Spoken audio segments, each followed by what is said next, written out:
ठीक। तो nature of roots of quadratic equation discriminant से डिसाइड होता था, और nature of roots of cubic equation ये एप्लीकेशन ऑफ डेरिवेटिव की हेल्प से आज अपन डिस्कस करेंगे। तो आज का अपना टॉपिक है nature of roots of cubic equation. Heading डाल लीजिए, nature of roots of cubic equation.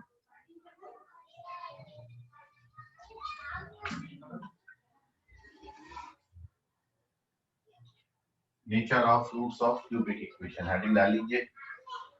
और इसके लिए here we take a cubic equation. सबसे पहले क्यूबिक इक्वेशन कंसीडर कर लेते हैं। तो let f of x equals to x cube plus ax square plus bx plus c be any cubic polynomial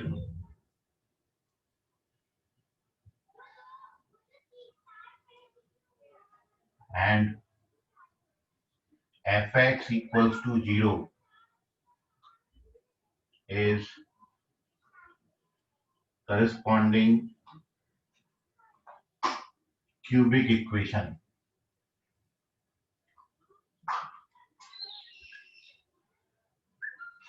और इस पॉलिनोमियल को जब अपन 0 से इक्वेट कर देंगे तो ये क्यूबिक इक्वेशन बन जाएगा।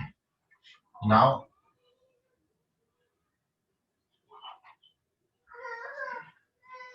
इस फंक्शन का आप डेरिवेटिव करें f डैश x, ये देखिए एप्लीकेशन ऑफ डेरिवेटिव आ गया।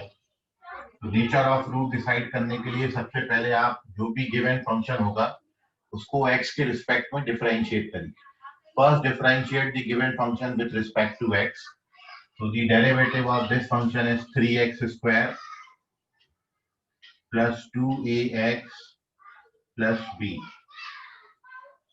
ये इस फंक्शन का डेरिवेटिव हो जाएगा। fx का derivative f dash x 3x square plus 2ax plus b। और अब इस डेरिवेटिव का, क्योंकि अब ये देखिए डेरिवेटिव क्वाड्रेटिक इक्वेशन आ गया, और क्वाड्रेटिक का जो रूट्स का नेचर है वो अपन डिसाइड करते थे डिस्क्रिमिनेंट की हेल्प से। तो here we calculate its discriminant।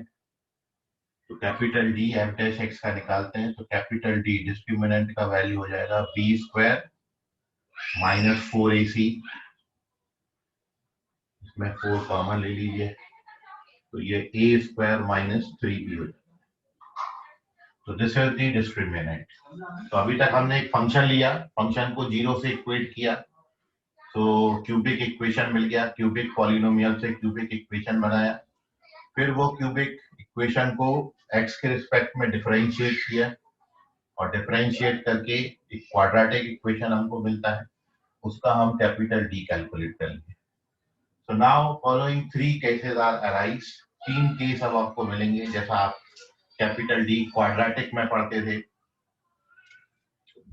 तो बिल्कुल सेम केस, 3 कंडीशन हम यहाँ पर बना रहे हैं, एक एक करके हम तीनों पे डिस्कशन करेंगे, क्योंकि ये जो कैपिटल डी का वैल्यू है ये ए और बी पे डिपेंड कर रहा है। जो क्वेश्चन में आपको ए और बी दिए हैं, तो ए और बी पे डिपेंड करेगा। ये डी पॉजिटिव भी आ सकता है, डी 0 भी हो सकता है, और डी नेगेटिव भी हो सकता है। तो 3 कंडीशन बनेंगी, एक एक करके तीनों पे डिस्कशन करेंगे। तो first here we discuss case number 1। Case first अब हम यहाँ पर ले रहे हैं, जब आपका ये जो आपने डिस्क्रिमिनेंट निकाला ए और बी की वैल्यू डाल के, when we calculate discriminant and suppose this discriminant आपका नेगेटिव आ जाता है। If discriminant becomes less than 0, if D less than 0, D negative आता है, तो यहाँ पर आप देखें यदि किसी फंक्शन का आपने डेरिवेटिव निकाला और वो derivative 3x square plus 2ax plus b है। अब ये जो 3x square plus 2ax plus b है, ये जो क्वाड्रेटिक है, इस क्वाड्रेटिक का आप डी बोल रहे हैं, डी नेगेटिव है। तो ये आपने पढ़ा है क्वाड्रेटिक में x का कोएफिशिएंट, आप यहाँ पे देखें x स्क्वायर का जो कोएफिशिएंट है 3 ये पॉजिटिव है और डी जो है वो नेगेटिव आ गया, ए पॉजिटिव और डी नेगेटिव है। तो इस केस में जो ग्राफ बनेगा इस क्वाड्रेटिक का, ये जो ग्राफ होगा ये पूरा का पूरा अबव द एक्स एक्सिस होगा, मतलब हवा में होगा। कहने का मतलब है यदि डी नेगेटिव आता है तो एफ डैश एक्स हमेशा पॉजिटिव होगा। दिस इंप्लाइज क्वाड्रेटिक आपका हमेशा पॉजिटिव होगा, मतलब f dash x is positive for all x belongs to set of real number. और यदि किसी फंक्शन का फर्स्ट डेरिवेटिव हमेशा पॉजिटिव है, तो ये आपने फंक्शन के चैप्टर में पढ़ा है जब आप फंक्शन को 1 1 शो करते थे। 1 1 पहचानने का तरीका यह है कि यदि आप किसी फंक्शन का डेरिवेटिव निकालो और वो पॉजिटिव आ जाए तो फंक्शन हमेशा जो है स्ट्रिक्टली इंक्रीजिंग होगा। तो this implies f x is strictly increasing for all x belongs to R. इस केस में जो फंक्शन है वो हमेशा हमारा पॉजिटिव आएगा, सॉरी इंक्रीजिंग आएगा, स्ट्रिक्टली इंक्रीजिंग, मतलब जैसे जैसे इनपुट बढ़ाएंगे वैसे वैसे आउटपुट बढ़ता जाएगा। तो अभी तक हमने देखिए क्या किया है, क्वाड्रेटिक लिया, सॉरी क्यूबिक इक्वेशन लिया है, क्यूबिक इक्वेशन को डिफरेंशिएट करके क्वाड्रेटिक बनाया। क्वाड्रेटिक का डिस्क्रिमिनेंट हमने निकाला कैपिटल डी, और कैपिटल डी के बाद हमने 3 केसेस पे डिस्कशन करना है। तो हमने ये सबसे पहला केस मान लिया कि सपोज कैपिटल डी जो है वो आपका नेगेटिव आ गया। यदि कैपिटल डी नेगेटिव आएगा मतलब डिस्क्रिमिनेंट नेगेटिव है, तो क्वाड्रेटिक इक्वेशन हमेशा पॉजिटिव होगा, मतलब एफ डैश एक्स का जो ग्राफ है वो हमेशा अबव द एक्स एक्सिस बनेगा। और if f dash x is always positive तो फंक्शन जो है वो स्ट्रिक्टली इंक्रीजिंग होगा। एस आई का मतलब स्ट्रिक्टली इंक्रीजिंग है for all x belongs to R. इतनी बात आप नोट करिए, फिर आगे की बात हम डिस्कस करते हैं। इतनी बात में कोई डाउट है तो पूछिए, नोट कर लो उसको जल्दी से। नो सर, डाउट नहीं है। हम्म।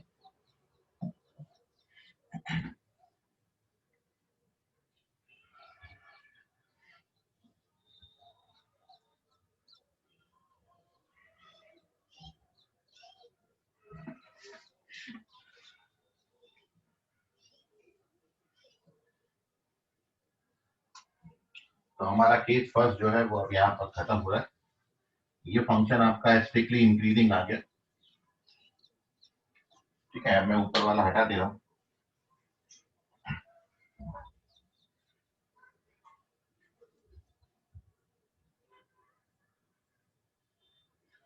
तो देखिए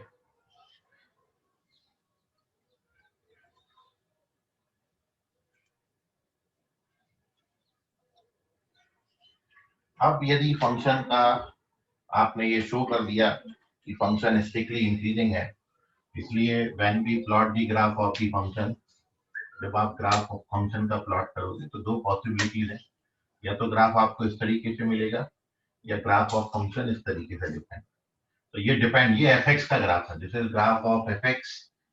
जो एफ एक्स फंक्शन आपने लिया था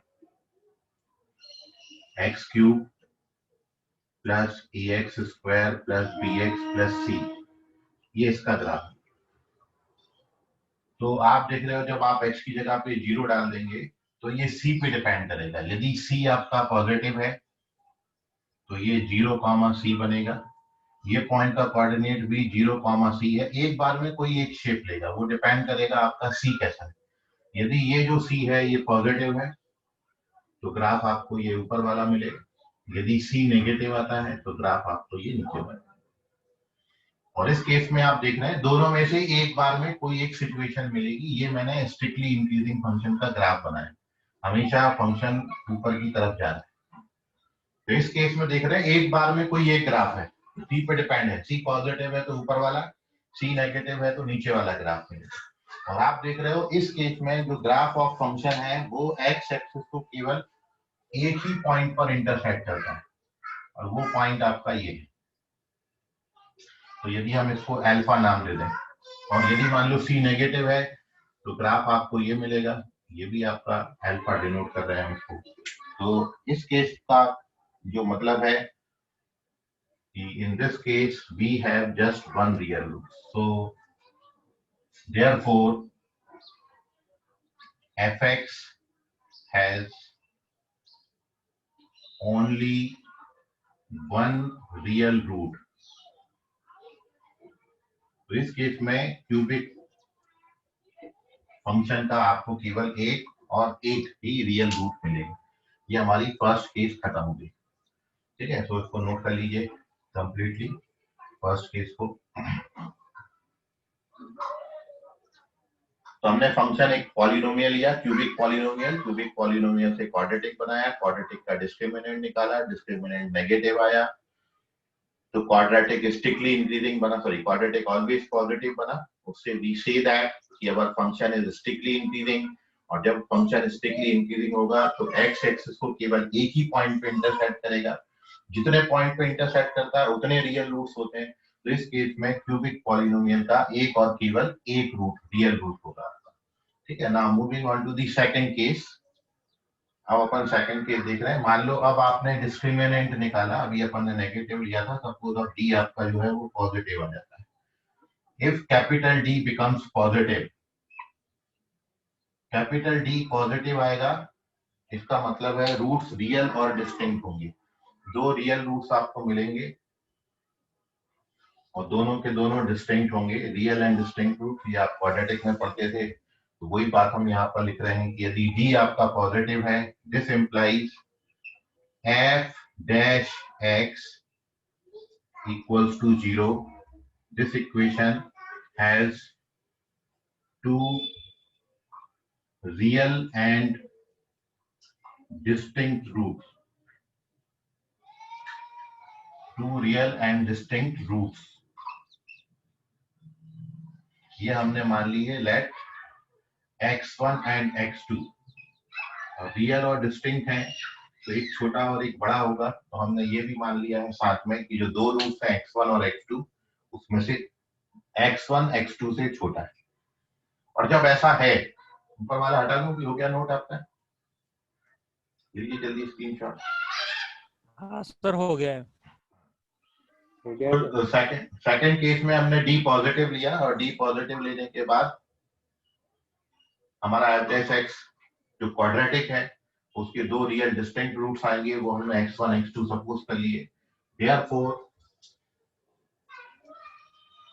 जो आपका क्वाड्रेटिक इक्वेशन था जिसको आपने डिफरेंशिएट करके लाया था, उसको अब आप कैसा लिख सकते हैं?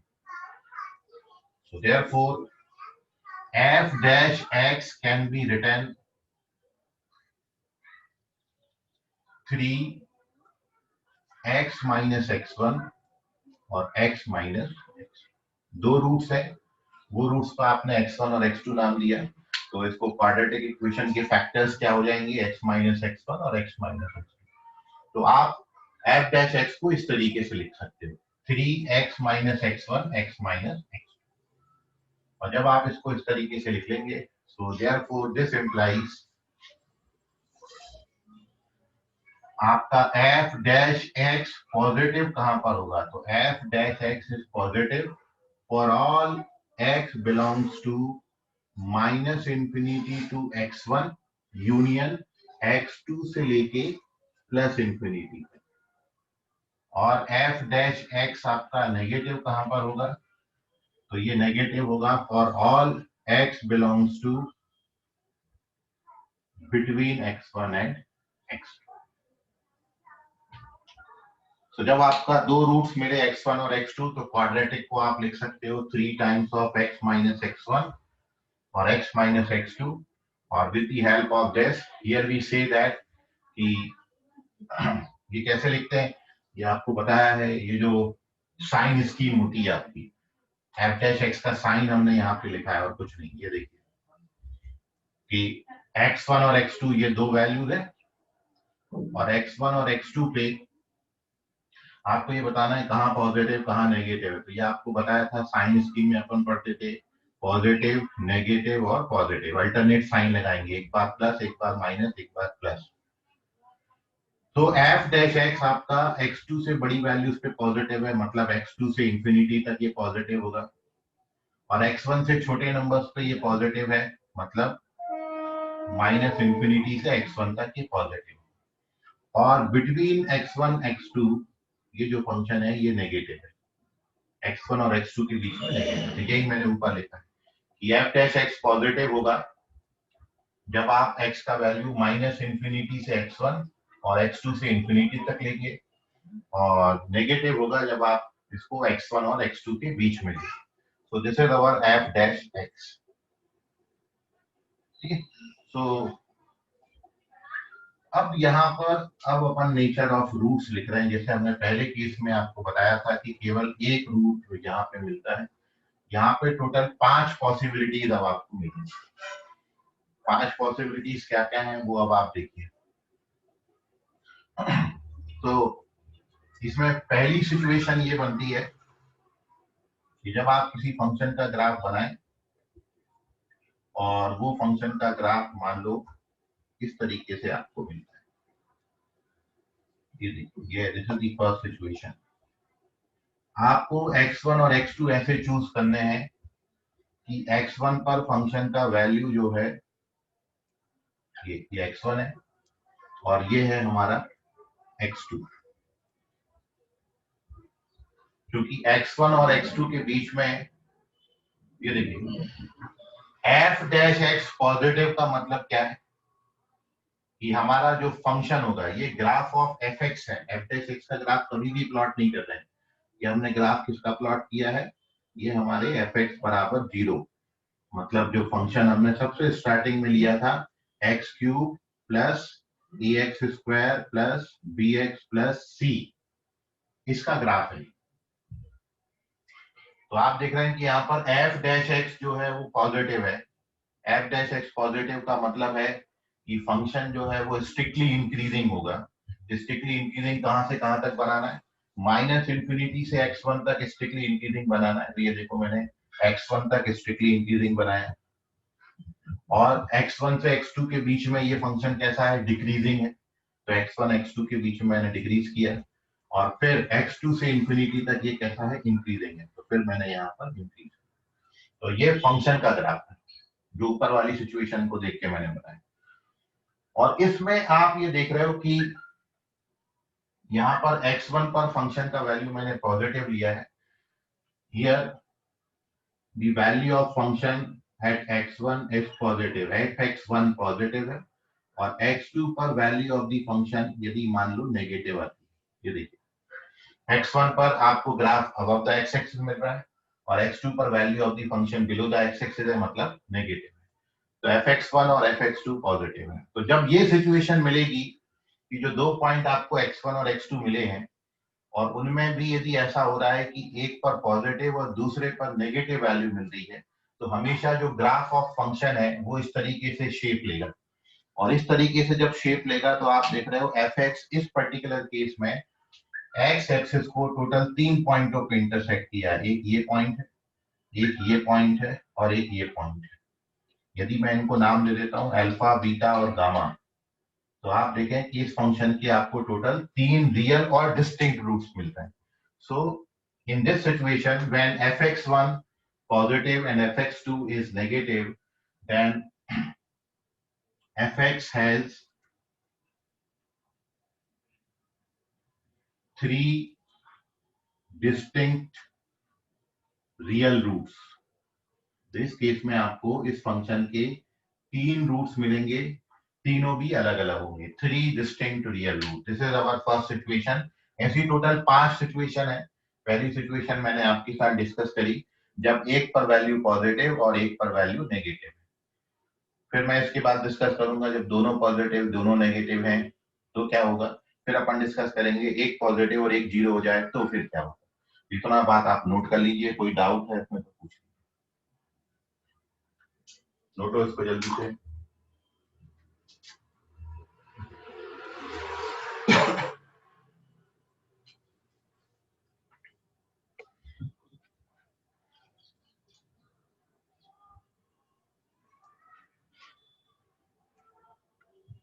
हो जाए तो बता देना है, नोट कर लो तो।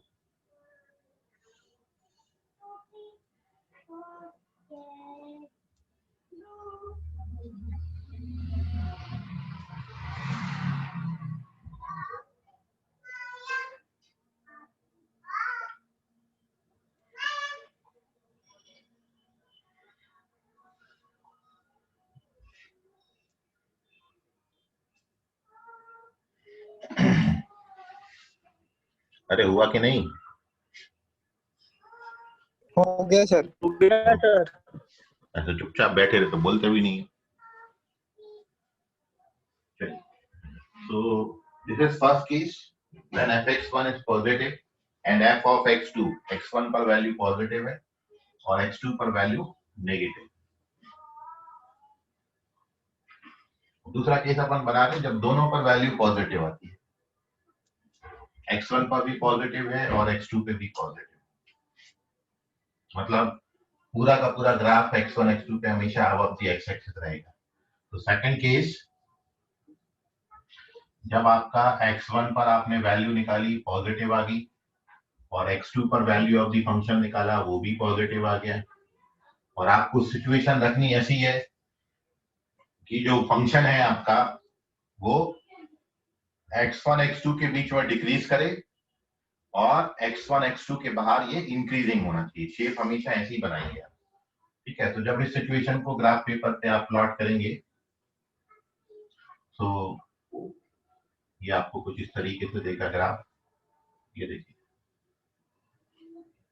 This is our situation. ये है हमारा x1 पॉइंट, x1 पर वैल्यू ऑफ द फंक्शन हमने पॉजिटिव ले रखी है और x2 पे भी वैल्यू ऑफ द फंक्शन जो है वो पॉजिटिव है। x1 x2 दोनों पर ग्राफ का जो वैल्यू है वो पॉजिटिव है। ये हमारे फंक्शन का ग्राफ है, x एक्सिस, ओरिजिन और y एक्सिस। तो आप देख रहे हो इस सिचुएशन में ग्राफ जो है वो केवल x एक्सिस को एक ही पॉइंट पे इंटरसेक्ट करता है, दिस इज अवर रूट।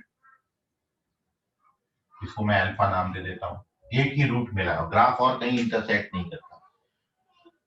तो जब x1 और x2 दोनों पर वैल्यूज पॉजिटिव होंगी तो शेप ऐसा आता है। और इसी में थर्ड केस में डाल दे रहा हूँ, एक और बिल्कुल सेम, वहां पे भी एक ही रूट मिलता है। तीसरी पॉसिबिलिटी है कि जब आप x1 पर वैल्यू ऑफ द फंक्शन निकालें नेगेटिव आ जाए और value of the function x2 पे also negative, f of x2 is also negative। तो इस सिचुएशन में when we plot the graph, these are the our coordinate axes, और यहाँ पर जब आपको x1 पर फंक्शन का और x2 पे फंक्शन की वैल्यू बनानी है तो ये देखिए, ये है x1 पर फंक्शन का वैल्यू, fx का वैल्यू x1 पर है और ये x2 पे फंक्शन की value, this is x2। Shape हमेशा ऐसे ही बनाएंगे, माइनस इंफिनिटी से x1 तक फंक्शन इंक्रीज करना चाहिए, x1 x2 से डिक्रीजिंग होना चाहिए और x2 के बाहर x2 से इंफिनिटी तक फंक्शन इंक्रीजिंग होना चाहिए।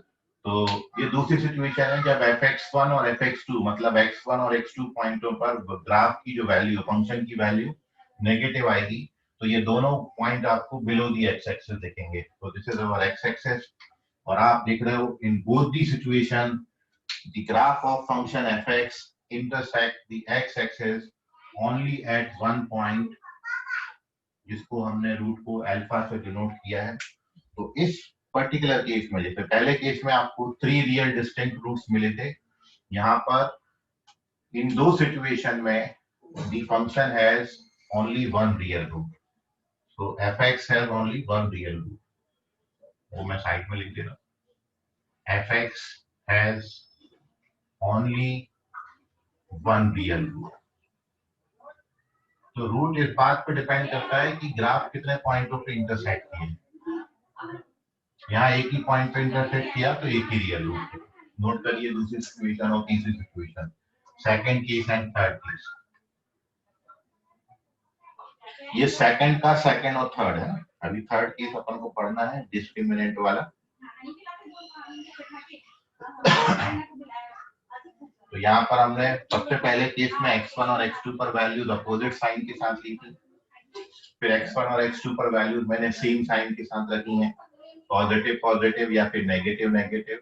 और अब फोर्थ और फिफ्थ सिचुएशन ये है कि जब किसी एक पर वैल्यू ऑफ द फंक्शन जो है वो जीरो हो जाए, ठीक है। तो वो केस अब हम यहाँ पर डिस्कस करेंगे दोनों केस के बाद। In this case only one real root is there, केवल एक रियल रूट होगा यहाँ, नोट करो जल्दी से।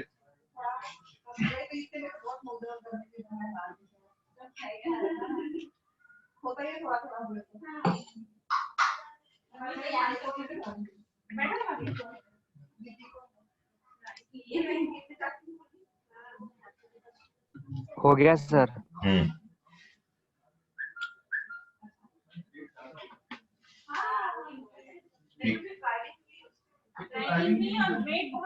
नेक्स्ट सिचुएशन है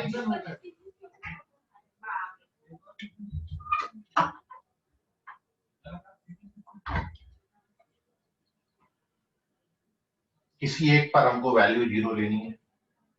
मैं ग्राफ बना रहा हूँ फंक्शन का। मान लो आपको x1 पर वैल्यू फंक्शन की पॉजिटिव मिलती है और x2 पर जो वैल्यू ऑफ द फंक्शन है वो 0 हो गया। This is our fourth case. तो जब आप इस केस में फंक्शन का ग्राफ प्लॉट करेंगे तो सिचुएशन है x1 पर पॉजिटिव ले रहा हूं और x2 पे 0। तो दीज आर आवर, ये है हमारा x1 पॉइंट जिस पर वैल्यू पॉजिटिव हमने ली है। ग्राफ की शेप अपनी वही है क्योंकि ये हम ऊपर पहले ही शो कर चुके हैं कि x1 से छोटे नंबर पे इंक्रीजिंग लेना है, x1 x2 के बीच में डिक्रीज करना है। ये है हमारा x2। तो आप देख रहे हैं इस पर्टिकुलर सिचुएशन में ग्राफ जब x1 पर वैल्यू पॉजिटिव है और x2 पर वैल्यू 0 होगी तो उस पर्टिकुलर केस में ग्राफ x एक्सिस को यहां पे इंटरसेक्ट किया है और इस x2 पे ये टच किया है। ठीक है, एक सिचुएशन। और दूसरा सिचुएशन ये है कि जब आपका x1 पर वैल्यू सपोज नेगेटिव आ जाए या x1 पर वैल्यू अपन 0 ले लेते हैं और जब x1 पर वैल्यू 0 ले लिया तो फिर x2 पे वैल्यू हमको नेगेटिव लेनी पड़ेगी। तो this is our fifth situation, क्योंकि हमको ऐसा रखना है कि फंक्शन x1 और x2 के बीच में डिक्रीजिंग हो, स्ट्रिक्टली डिक्रीजिंग। तो जब आप इस सिचुएशन में ग्राफ ऑफ फंक्शन बनाएंगे तो x1 पर फंक्शन का वैल्यू 0 और x2 पे वैल्यू जो है वो नेगेटिव है। तो दिस इज अवर x1 और ये है हमारा x2 पॉइंट। और इस सिचुएशन में भी आप देख रहे हैं कि ग्राफ ऑफ fx जो है x एक्सिस को इस पॉइंट पे इंटरसेक्ट किया है, एक रूट ये मिल गया और इस पॉइंट पे टच किया। तो टच करने का मतलब होता है, जैसे आपने क्वाड्रेटिक में भी पढ़ा है कि जब रूट्स आपके रियल और इक्वल हो जाते थे, है ना। इस पर्टिकुलर केस में रूट्स रियल और डिस्टिंक्ट होते थे, इस केस में रूट्स रियल और इक्वल हो जाते थे और इस केस में रूट्स इमेजिनरी आते थे। तो ये वाली सिचुएशन की मैं बात कर रहा हूँ कि टच का मतलब क्या होता है, वहां पर जो दो रूट्स मिलेंगे और दोनों के दोनों जो हैं वो बराबर होंगे। तो इस सिचुएशन में जब एक पॉइंट पर वैल्यू 0 आए उस केस में ग्राफ ऑफ फंक्शन या function has fx has 3 real roots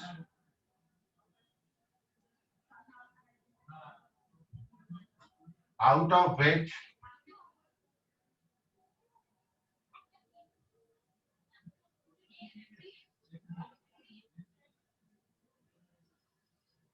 one is repeated.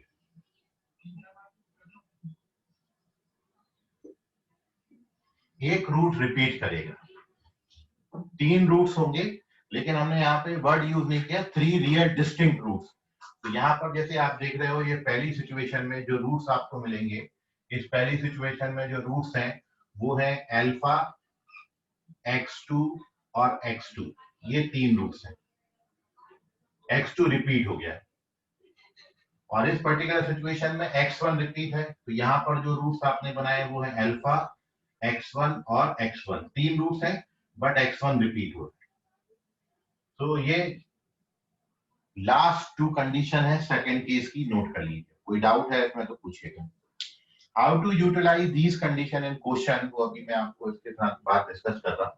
तो पहले ये सेकंड केस आपका कंप्लीट हो गया। सेकंड केस में टोटल 5 पॉसिबिलिटीज बनाई हैं। जैसे फर्स्ट केस में आपको जब डी आपका नेगेटिव था तो उस केस में आपको केवल एक और एक रियल रूट मिलता था। सेकंड केस जब डी पॉजिटिव, डिस्क्रिमिनेंट पॉजिटिव आ जाए तो यहाँ पर 3 डिस्टिंक्ट रियल रूट्स भी मिलते हैं, 3 रियल रूट्स भी मिलते हैं जिसमें एक रिपीट हो जाता है और एक रियल रूट भी मिलता है। तीन पॉसिबिलिटीज हमने यहाँ पर बनाई है ओवरऑल। नोट करिए जल्दी।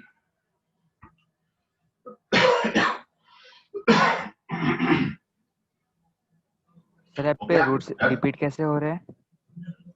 टच कर रहा है ना, टच करेगा का मतलब क्या है? रिपीट हो गया। ग्राफ इस पॉइंट पर x2 पे टच किया है, ठीक है। मान लो इंटरसेक्ट करके निकल जाता तो एक ही होता, बट टच करके ऊपर निकल गया तो उसका मतलब है x2 पे वो कैसा हो जाएगा, x2 आपको 2 मिलेंगे।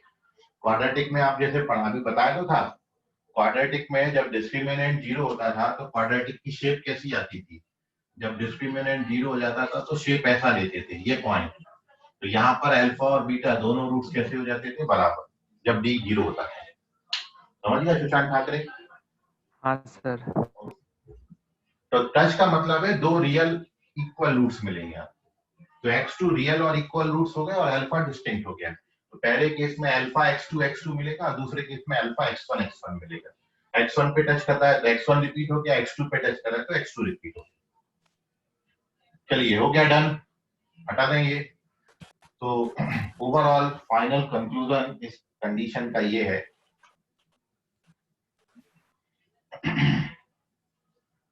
मैं पूरा समरी अब आपको सेकंड केस की लिख दे रहा हूं। सेकंड केस का समरी आपका ये है,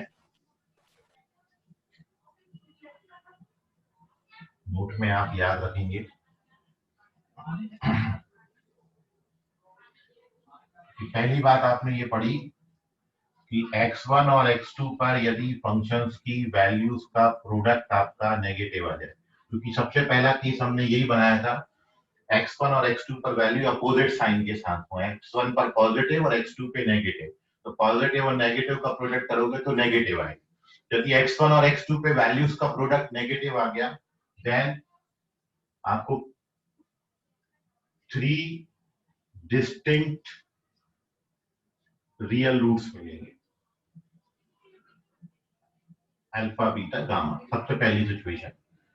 दूसरी सिचुएशन में आपको केवल एक रियल रूट मिला था और वो सिचुएशन आपने क्या बनाई थी कि जब x1 और x2 पे वैल्यूज का प्रोडक्ट आपका पॉजिटिव है, तो उसमें अपन ने बनाया था कि x1 और x2 दोनों पर वैल्यू पॉजिटिव हो या x1 और x2 दोनों पर वैल्यूज नेगेटिव हो, तो दोनों का प्रोडक्ट हमेशा पॉजिटिव आएगा। Positive into positive positive, negative into negative also positive. जब x1 और x2 पे वैल्यूज का प्रोडक्ट पॉजिटिव आता है तो आपको केवल एक रियल रूट मिलता है। Then fx has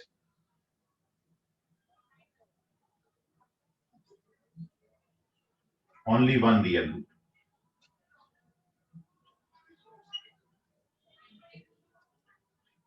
Only one real root. और थर्ड और लास्ट सिचुएशन जो आपने अभी लास्ट में बनाई है, चौथा और पांचवा केस। चौथा और पांचवा केस दोनों बिल्कुल सिमिलर हैं, सेम नंबर ऑफ रूट्स देते हैं। तो वो तीसरी पॉसिबिलिटी क्या है कि जब आपका x1 पर और x2 पर, इन दोनों पर वैल्यू ऑफ द फंक्शन का प्रोडक्ट 0 आ जाता है, तो आपको then fx has 3 real roots out of which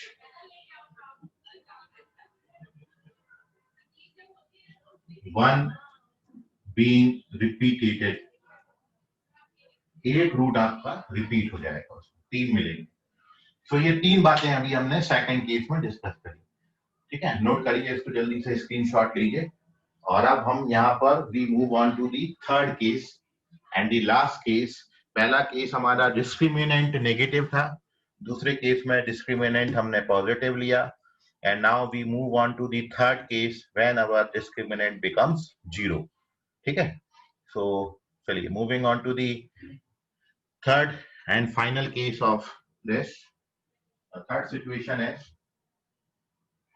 when our discriminant is 0।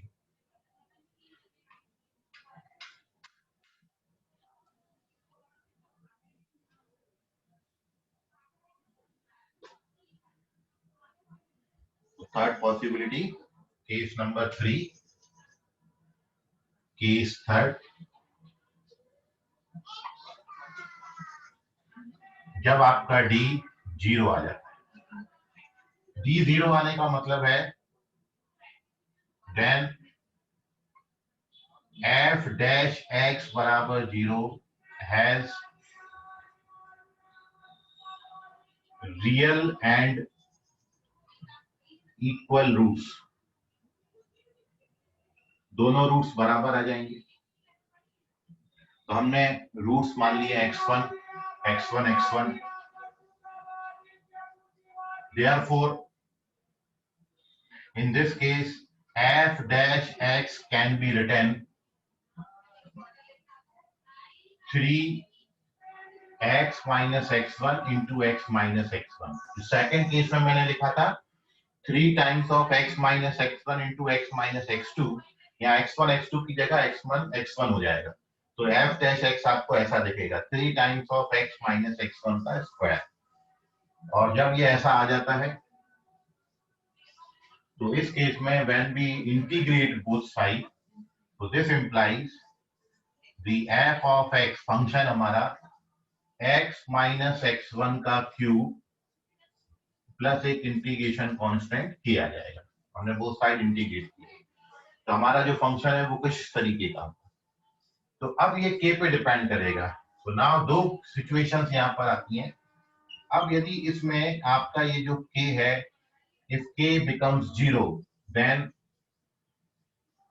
fx has 3 real equal roots। उस केस में आपको इस फंक्शन का 3 रूट्स मिलेगा और तीनों भी बराबर होंगे, क्योंकि यदि k को 0 डाल दोगे तो ये बचेगा x माइनस x1 का होल क्यूब। मतलब x की 3 वैल्यूज आएंगी x1 x1 और x1। तो तीनों रूट्स बिल्कुल बराबर हैं। 3 रियल रूट्स मिलेंगे, तीनों भी आपस में बराबर होंगे x1 x1 x1। और दूसरी सिचुएशन यहाँ पर यह है कि आपने यदि k निकाला और suppose if k not equals to 0 आ गया, k is not equal to 0, then fx has only one real root। तो इस पर्टिकुलर सिचुएशन में आपको फंक्शन का एक और केवल एक रियल रूट मिलेगा यदि आपका k नॉट इक्वल टू 0 है। ठीक है, तो इतनी सिचुएशन में अब आपको कोई डाउट है? ये this is the last and final case. ये नेचर ऑफ रूट्स आपका हेडिंग जो अपन ने डिस्कस कर रहे थे क्यूबिक पॉलिनोमियल का, ये यहाँ पर खत्म हो रहा है। तो अभी कोई डाउट है आपके मन में तो पूछ लीजिए कैसे क्या हुआ। एनीबॉडी? अदरवाइज नोट करें जल्दी से इसको। This is our final case. जब d 0 आता है तो f डैश x के रिपीट रूट होंगे x1 x1। तो fx हमारा x माइनस x1 का होल क्यूब बन जाएगा। And therefore we get the situation. Sir हाँ बोलो बेटा। सर इन सब के लिए x क्यूब का कोएफिशिएंट हमेशा 1 रहना चाहिए ना? हाँ, x2 का कोएफिशिएंट पहले 1 बना लेना। ठीक है सर। जनरली तो जब क्वेश्चन देते हैं तो जनरली 1 देते हैं। मैं एक क्वेश्चन आपको अभी इस पर डिस्कस कर रहा हूँ, उसके पहले कोई और डाउट है तो पूछ लीजिए इस पे। तीनों सिचुएशन में प्रॉपर नोट्स मेंटेन कर लीजिएगा। ठीक है, इधर उधर मिस मत करिएगा।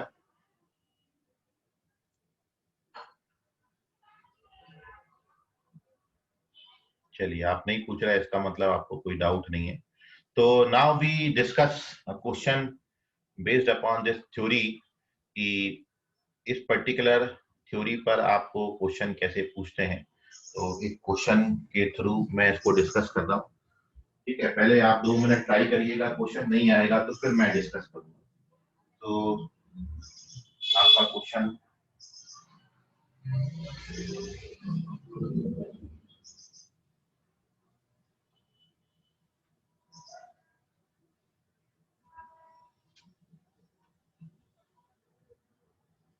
ये रहा।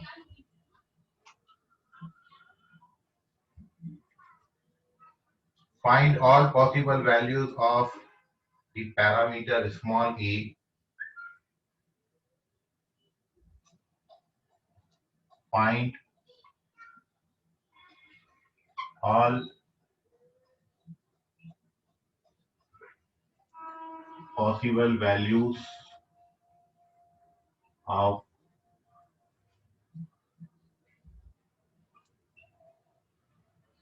parameter small a so that equation दिया है x cube minus 3x plus A, x cube minus 3x plus A equals to 0 has real and distinct roots. Has 3 real and distinct roots. Has 3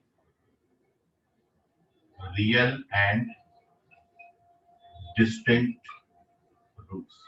करिए इस तरीके से utilise करेंगे.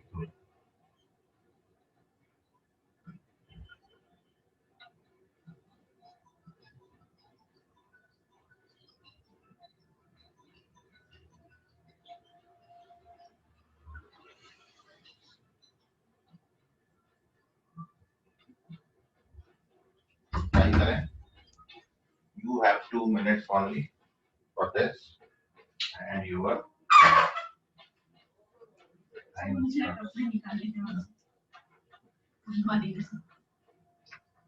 कैसे करेंगे अभी? वही तो तुमने उसमें किए थे क्या? मतलब ग्रुप में शेयर किए थे क्या? लैपटॉप यहाँ पे रख लीजिए ना लैपटॉप को.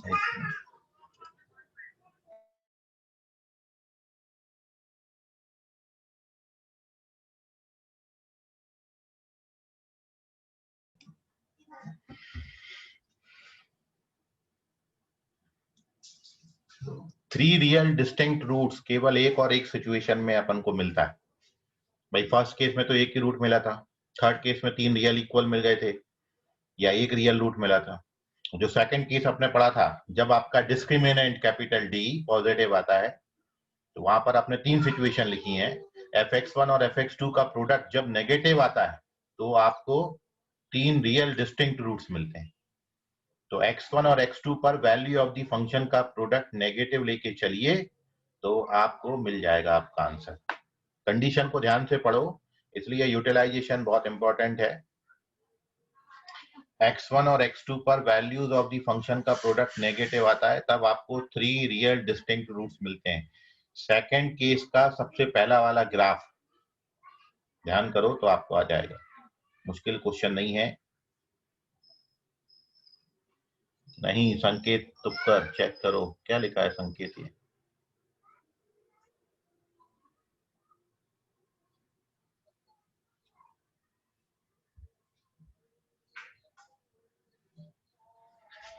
you have to find the range of a का वैल्यू कहां से कहां तक लें ताकि ये 3 रियल डिस्टिंक्ट रूट्स आपको दे दे.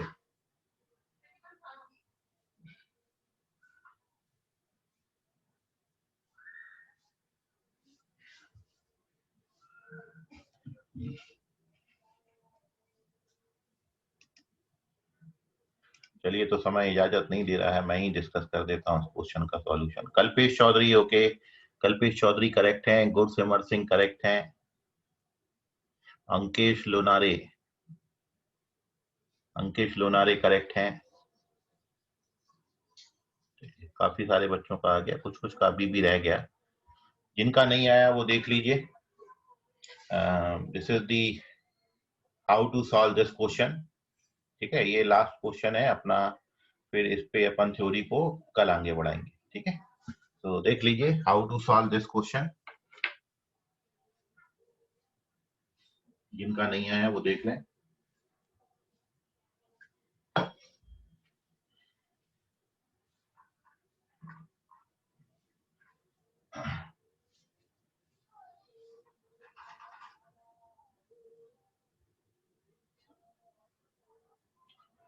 तो जो आपको बोला था यहाँ पर, सबसे पहले जो आप किया करो, जब भी नेचर ऑफ रूट्स की बात आएगी, तो ये जो हमको फंक्शन दिया है इसका अपन डेरिवेटिव निकाल लेते हैं। तो इसको डिफरेंशिएट करोगे तो ये 3x स्क्वायर माइनस 3 आएगा, इसको 0 से इक्वेट कर देंगे, देन यू गेट x की दो वैल्यूज आएंगी प्लस माइनस 1। बट आपको x का वैल्यू नहीं पूछा था। अब ये जो दो पॉइंट है ना, जैसे आपको बोला था x1 और x2 मिलेंगे, आपको एक छोटा और एक बड़ा मिलेगा।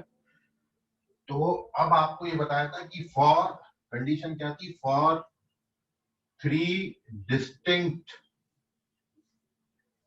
रियल रूट्स फंक्शन का वैल्यू 1 पर और फंक्शन का वैल्यू -1 पर, f ऑफ x1 और f ऑफ x2 का जो प्रोडक्ट है वो आपका नेगेटिव होना चाहिए। तो यदि आप -1 पर फंक्शन की वैल्यू निकालोगे, मतलब x की जगह पर -1 डालेंगे फंक्शन में, तो आपको मिलेगा a + 2, और यदि +1 डालेंगे तो a - 2 मिलेगा।